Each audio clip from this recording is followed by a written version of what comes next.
Если во время создания таблицы вы ошиблись в позиционировании заголовков или работать с таким расположением стало некомфортно, то сложившуюся ситуацию можно легко исправить. Только не вздумайте делать это копированием или переносом данных вручную. Это будет долго и нерационально, к тому же можно ошибиться с подстановкой. Есть очень простой способ. Не нужно даже использовать никаких формул. Выберите всю таблицу сочетанием клавиш Ctrl-A. Скопируйте ее, нажав сочетание клавиш Ctrl-C. Выберите место, где будет расположена новая таблица, и нажмите сочетание клавиш Alt-Ctrl-V. В открывшемся окне «Специальная вставка» поставьте отметку «Транспонировать» и нажмите «Ок».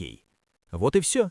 Теперь вместо длинной горизонтальной таблицы мы получили комфортную вертикальную, без потери данных и времени.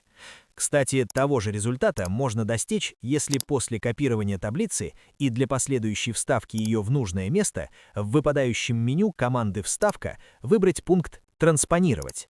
Выбирайте, какой способ вам подходит больше. Если видео было полезным, лайк и комментарий в поддержку канала. Подписывайтесь, чтобы знать больше. До встречи в следующем видео.